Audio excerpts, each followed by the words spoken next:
So, Aviv, why launch the portals of perception? It's a great question. We are launching portals of perception because these are times of change. We are all experiencing now an evolutionary change, one that is quickly shape-shifting the world. And so portals of perception is a response to this process. Our aim, our effort is to contribute to the story of human development, and specifically human development into the future that's emerging through this process. And we're looking to do so by creating conversations at the frontier of our individual and collective experiences, which is where we believe evolution takes place. The edge of our experiences, the edge of coming to know and understand and appreciate what we are experiencing and how we are evolving as humans. And so you say, why portals of perception? Because the idea here is that we believe that each person represents a portal of possibility, individually and as part of something greater. We are now, the two of us are in a dialogue. We are each a portal of possibility. Together we form an even larger portal. And what it therefore says is that each human, each one of us humans, by design, we can become an active portal, implying that most of the time we are dormant as true portals for new possibility. But what we mean by that is that we can actually become a portal or a gate or an entry point of new knowledge and insight. And that is how we participate, how we contribute to the evolutionary process as it arises, through our intentions, our connections, through increasing intelligence and expression. And so what is it we intend to do here? We intend to bring these ideas to life through conversation, through a dialogue with experts, with people on the frontiers of the human journey and the human development journey. And we will focus on inquiries and practices that emerge through those experiences. Ultimately, John, our aim is to discover, decode, and inspire as we explore beyond the already fashioned, beyond the already known, to, through those conversations, become intentional participants in the co-creating and the enabling of hopefully wiser, better, more livable future. So, where does perception, fall into this? I mean, there's all kinds of other things you could have called it. This planet is a planet of polarities.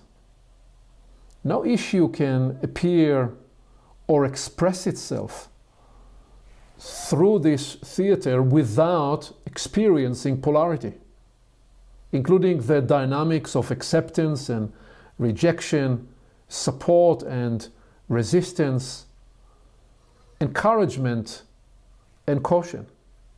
So when anything appears here, it will, right through the moment of its appearance, will have then its interior and exterior frontiers. And ultimately it will have to grow or die. This is simply the natural law in this place we call Earth. So we therefore are exploring this idea that one of the core precepts of development is that to be useful for anything that wants to transcend polarities and that aspires to rise above those never-ending game of hide and seek, of dark and light, and so on, if you want to escape the bull and bear market dynamics of popularity and the vacillation of censure and praise, to not fall under that persuasion, you'd need to get to a point that you're able to resist that compelling grip, compelling persuasion. And we are suggesting that perception is that threshold. Right. You shared with me in an earlier conversation the discovery you've had at a very early age, at the age of 16, that you were both, say it in your words, you were a part of this world. Say it in your words. What was it that you discovered? Well, I felt that I was both a part of the world. In word is a part as in two words, a part of the world, and that I live here and breathe and do everything that happens by being alive. But I also felt there was another experience of being a part from, in which a part is one word,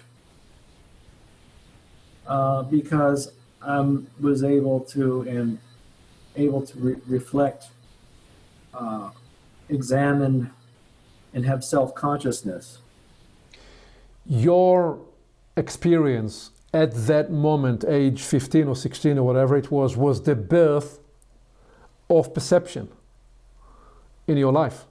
You realized that you were a part of this world, but also apart from this world. And what we are proposing is that to escape the grip of duality that governs this world and the polarities that govern this world, the way we begin to transcend and integrate these polarities such that instead of the polarities running us, we manage and run the polarities based on our capacity to perceive and to choose how we want to respond, that truly begins with the capacity of perception.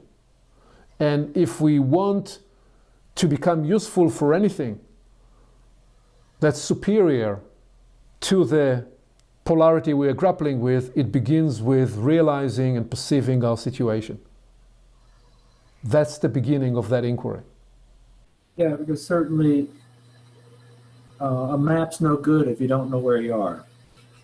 Exactly. So to be useful, I propose in this, to any universal issue, so universal issue as against planetary issue, to be useful to any universal issue through any lane, the leadership lane, the teaching lane, the healing lane, or any other lane of usefulness or service or support that you choose to focus on, to be useful to and in service to next generations, to people who we will not know and that will most likely not know us.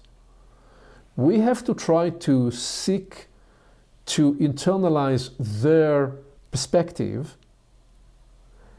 in the issues we grapple today. In other words, we have to try to perceive the world through their eyes, 2, 3, 4, 5 generations down today. That's a challenging and difficult exercise of perception.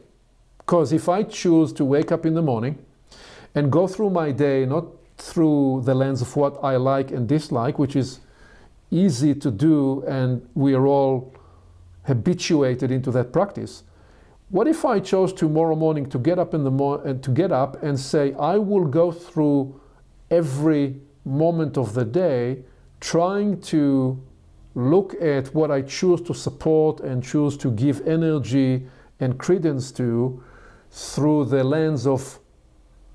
eyes of my granddaughter, or through the eyes of her children that are yet to be born. That's a different exercise of perception. And the premise, therefore, and why we choose to focus on perception is truly to practice and build these capabilities, these capacities. The premise being, if we are going to be useful, perception is the first gate.